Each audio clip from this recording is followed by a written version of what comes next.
Lord of the Mysteries. Chapter 176. Letter. For Klein, setting up a simple ritual was as easy as breathing. Very soon, he was done preparing the ingredients, and he lit up the candle that represented himself. Looking at the flickering candlelight on the desk, Klein had an amusing thought for some baffling reason. Would this be considered holding a candlelight vigil in memory of myself? F***K, what the hell am I thinking? He reined back his thoughts and picked up the black rotten flour powder that belonged to the domain of death and sprinkled it onto the candle. In return, he caught a whiff of a smell that was akin to formaldehyde from his previous life. Immediately after that, he dripped full moon essence oil, a favorite item of the Evernight.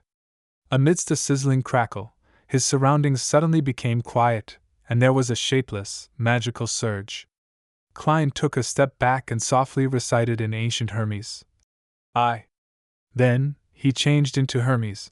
I summon in my name the spirit that wanders about the unfounded, the higher dimensional creature that a human orders, the messenger that belongs to daily Simone. Whoosh! The wind wailed and the dim candlelight was tainted with a blue luster. Under its illumination, the wall behind the desk produced translucent ripples, and a creepy face surfaced. Other than its mouth, it had no eyebrows, eyes, or nose. Its thick lips parted, and a long red tongue was extended. There were sharp, irregular teeth that lined its mouth. In addition, the tip of the tongue had 5 delicate fingers. They were constantly extending and retracting, as though they were waiting for a delivery. This is Daly's messenger? Compared to Mr. Isaac's, it's just like a child. No, I can't accurately determine their differences. Yes, one is an adult giant, and the other is a human baby. I wonder if it's due to the mystical item, or if it signifies Mr. Isaac's strength. I have to reevaluate my understanding of him. Perhaps he's a high-sequence beyonder. Crap, I forgot. In the letter, I should have asked Madame Daly for the names of the Sequence 4 and Sequence 3 corpse collector pathway. Mr. Isaac most likely belongs to that pathway. Of course, he might have not advanced via potions. Yes, perhaps it's a gene that's passed down from his ancestors. I'll ask next time, the messenger is waiting. Klein looked at it seriously for a while and passed the neatly folded paper into the messenger's hand. Then, he watched as the hand gripped it tightly. Whoosh! The messenger retracted its tongue and swallowed the letter. The translucent, creepy, and wriggling face shrank back into the wall and disappeared. I've got to say, this magic is quite cool. Rather convenient too, but it can't be spread. Klein looked at the candlelight that had returned to normal. He shook his head and ended the ritual. Monday morning. Backlund, Empress Borough. In a hidden corner of the municipal garden built by Duke Negan, Zio Dericha with her unkempt blonde hair and Furs Wall with her languid bearing were gawking at the liaison before them in a daze. They were momentarily at a loss at which language to use for a greeting. The petite Zio, who was slightly over 1.5 meters tall, looked at the golden retriever that had extended its tongue and was wagging its tail. She smoothed out her trainee night attire and weighed her words before she said, Are you Miss Audrey's messenger? Oh my goddess, why am I asking a dog so seriously? Furs was holding a thin cigarette with her fingers as she chuckled. Maybe it's a magical creature? I've never seen a magical creature that looks so much like a dog.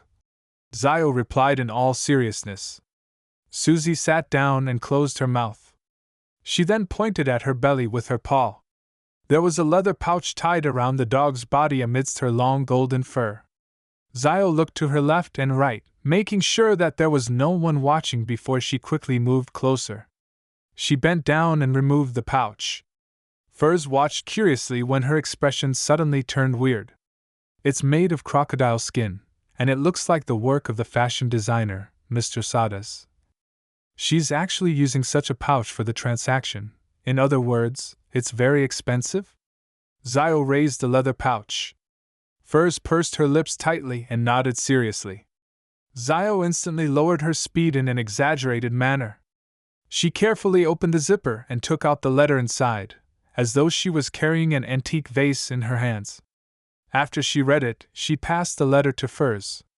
Furs burned it with her cigarette after reading it carefully. She watched as it turned into ashes and scattered onto the soil. There's no extra information provided. Zio pouted subconsciously. She took out a neatly folded paper from the pocket of her trainee night attire. She looked at Susie in an imposing manner and exhorted subconsciously. This is the investigation report for the past few days. You must pass this on to Miss Audrey Hall directly. Susie quivered and sat up straight. Her tail was wagging vigorously. Zio nodded in satisfaction, stuffed the stack of papers into the leather pouch, and tied it around Susie again. Susie howled and ran off very quickly. In the Hall family's luxurious villa, Audrey was sitting on the sofa of her own living room. She was holding a letter opener and was trying to open the letter before her. It was a letter sent by one of her brothers from the Balam Empire in the southern continent. There was a parcel that came along with the letter. At that moment, she saw Susie push open the half-closed door. The dog dashed over quickly. Susie sat on the carpet before Audrey and pawed at the leather pouch. You really are an excellent messenger. Audrey wasn't stingy with her compliments. Susie looked back at the door. It induced vibrations in the air and said softly, Your friend is very serious. When I saw her, she reminded me of the time when a hunter came to train us. She had been a complimentary gift when Earl Hall bought hunting dogs. Susie, your loan is getting more and more fluent.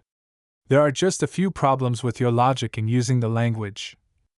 Audrey watched as her golden retriever took off the pouch on her own and skillfully pulled open the zipper.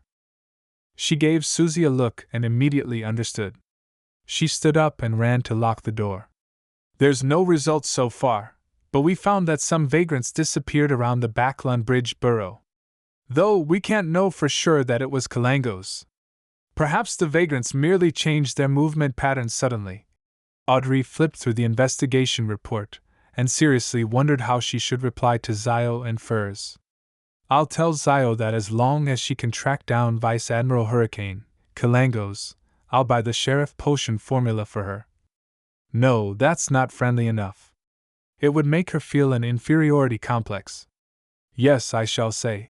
Zio, I've prepared your reward. As long as you can complete the task, 450 pounds will be yours. Sigh, as far as the main ingredients for the telepathist formula, I've only found the Farsman rabbit's spinal fluid. I still need the rainbow salamander's pituitary gland. Blinked Zio, and Furs have yet to find it. Audrey, cheer up. At least you've digested the spectator potion completely. Once you put together all the ingredients, you'll become a Sequence 8 Beyonder.